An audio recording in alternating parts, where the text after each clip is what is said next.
libro de la Biblia fue escrito por católicos? Por supuesto que no. Y es que vi un video donde un chico a mí me dice que Pablo y Juan eran católicos y la realidad es que no. Miren, el catolicismo es una secta enorme, una gran secta que se enmascara, se pone una máscara diciendo, vituperando por todos lados que son la verdadera iglesia de Cristo, pero no son más que una usurpadora, porque si fueran de Cristo, las obras de Cristo harían, la fe de Cristo tendrían y el evangelio de Cristo anunciarían. Pero no es así. Una secta es una asociación o una agrupación religiosa que se aparta de la verdad y el catolicismo se ha apartado de la verdad, pero muchísimo. Miren, para empezar, ¿cuál es la verdad? Hay que saber cuál es la verdadera doctrina de lo que predicaba nuestro Señor Jesucristo. Él está por encima de todos. En Juan 5:39 nuestro Señor decía, escudriñad las escrituras porque ellas son las que dan testimonio de mí y en ellas encontraremos la vida eterna. ¿Cuáles eran esas escrituras que nuestro Mesías decía?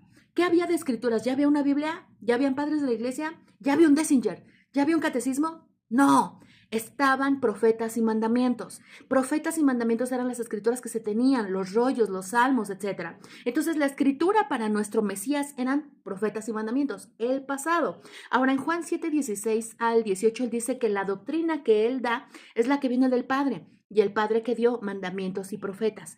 Ahora, él nos da una enseñanza en Lucas 16:29 al 31 con el rico y el Lázaro, donde Lázaro está pidiendo que vayan a anunciarle a sus hermanos para que ellos no lleguen allá al infierno, ¿no? Donde él supuestamente está. Bueno, en esta parábola nuestro Mesías nos explica y nos dice la gran enseñanza de que tenemos que escuchar a Moisés y a los profetas.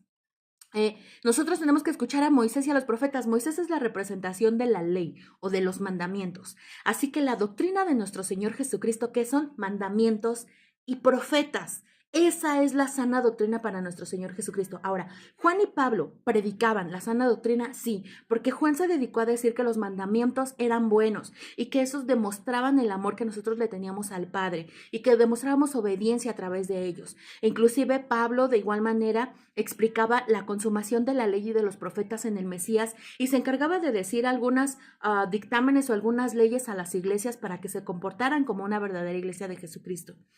Juan y Pablo nos dijeron que algunos de sus discípulos ya se estaban separando de ellos. De hecho, antes de avanzar, sí quisiera decirte que, por ejemplo, Pablo decía que la escritura era inspirada por Dios y útil para redarguir, para instruir en justicia, y a esto se refería a la escritura del Antiguo Testamento. Recordemos que no habían cartas en ese tiempo, recordemos que no había Désinger, recordemos que no había catecismo, no había patrística, no había absolutamente nada de eso.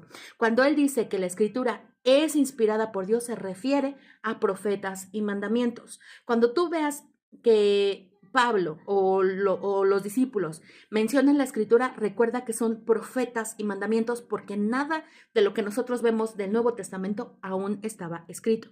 Ahora, como te mencionaba, Juan y Pablo ya sabían que algunos de sus propios discípulos ya se estaban apartando de la verdad y que vendría la apostasía. Inclusive Juan, en su primer carta, en el capítulo 2, del 18 en adelante, nos demuestra que algunos de sus discípulos ya se estaban apartando a tal grado que los llamaba anticristos, porque negaban al Hijo.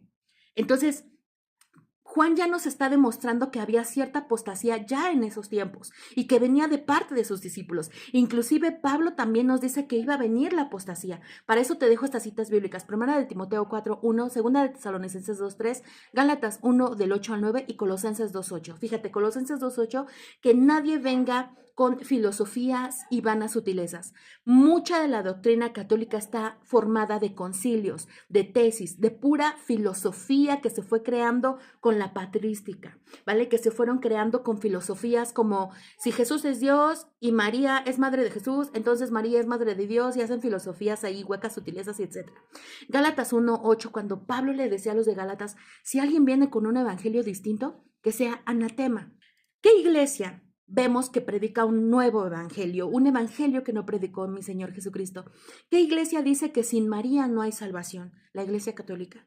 Mi Señor Jesucristo nunca predicó acerca de la perpetuidad de la virginidad, de la virginidad de esta María. Jamás se predicó sobre el Santo Rosario, o sea, me refiero a la camándula, al collarcito. De hecho, ese fue entregado hasta el 1200, si no mal recuerdo, por una advocación de María, una aparición de un ángel del cielo que se les apareció y que les dijo, miren, aquí está este collarcito, y con con estas recitaciones ustedes tienen el poder, y no es así.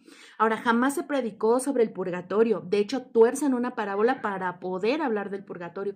Jamás se predicó sobre las jerarquías eclesiales. De hecho, mi Señor en Mateo 18 nos deja una muestra de que Él está en contra de las jerarquías. Pero ¿qué tiene la Iglesia Católica?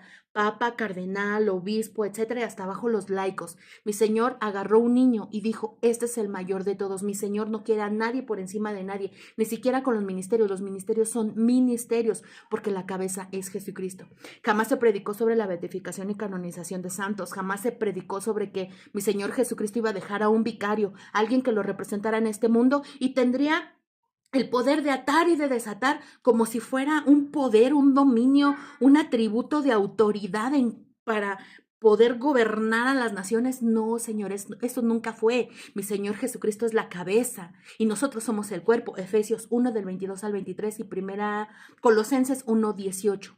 Así que, miren, además, cada vez que vituperan y dicen que son la verdadera iglesia de Cristo, se les olvida que en Mateo 25 del 31 al 40, mi Señor dice que Él es el que va a decidir quiénes son las ovejas, quiénes son los cabritos y va a hacer la separación del trigo y de la cizaña. Él es el único autorizado para abrir los sellos y decidir quién es la verdadera iglesia de Cristo. Jesús mismo nos dice quiénes son sus santos y están en Apocalipsis 14, 17. Todos aquellos que cumplen los mandamientos de Dios y tienen la fe en el Mesías. Ahora, este chico decía que porque Ignacio de Antioquía había dicho la palabra católico en una de sus cartas y por eso todos son católicos y por eso todos eran católicas.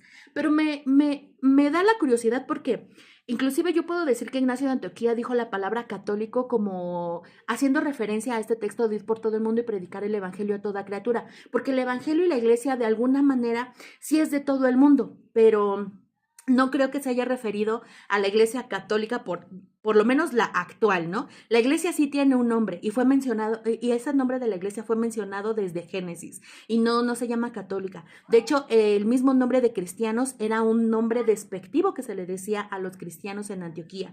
Así que investiguemos más porque, de hecho, el decir que como Ignacio de Antioquía era discípulo de Juan y de Pablo, y como él dijo que era católico, pues entonces Juan y Pablo también es católico, es hacer absurdos como si yo dijera, pues mi maestro de matemáticas le va al Barça porque yo le voy al Barça. No puede ser así. Eso solamente son conjeturas y le estamos atribuyendo dogmas paganos y prácticas paganas que actualmente tiene la Iglesia Católica y que seguramente ellos no practicaron. Entonces es hacer una suposición de decir, es que como fueron católicos son iguales a los sacerdotes y a los padres que actualmente tenemos en la Iglesia Católica, y eso no es así.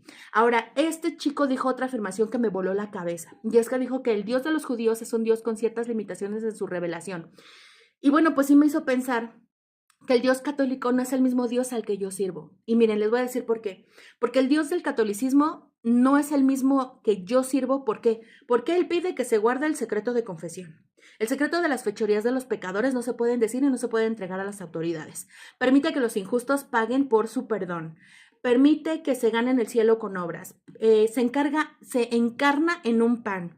Y ese pan, si no se lo comen, sangra. Hace llorar a imágenes, tiene su reina que se aparece y da shows de medio tiempo, permite tanta injusticia a ese Dios católico que miren, no es el mismo Dios que tenía Abraham, no es el mismo Dios que tenía Elías, no es el mismo Dios que tenía Pedro, no es el mismo Dios que tenía Pablo. Entonces, miren, mi Dios es un Dios justo. Es un Dios que dio sus mandamientos y sus revelaciones desde el principio y regresará a poner en su lugar a toda la injusticia de este mundo. Así que miren, si ustedes creen que su Dios católico no es el mismo Dios que tienen los judíos, quédense con su Dios católico, que es el más injusto del mundo y tiene a su reina del cielo. Yo me quedo con el Dios de los judíos, el Dios de los hebreos, el que hizo todo en 6 días y es al que yo sirvo. Decir que el Dios de los hebreos está limitado en su revelación es la evidencia de la ignorancia de los libros proféticos y de la instrucción que se nos ha dado. Ese Dios de los judíos demostró los reinos del mundo a Daniel y a Nabucodonosor. Le demostró a Jeremías lo del nuevo pacto, a Joel el bautismo con el Espíritu Santo, a Isaías la revelación del Mesías. Y todas las profecías que están por cumplirse fueron reveladas desde el principio. Así que no hay nada nuevo bajo el sol. Entonces, chico, por favor, ponte a estudiar. Y no vayan a creer que Juan y Pablo eran católicos, porque no lo eran.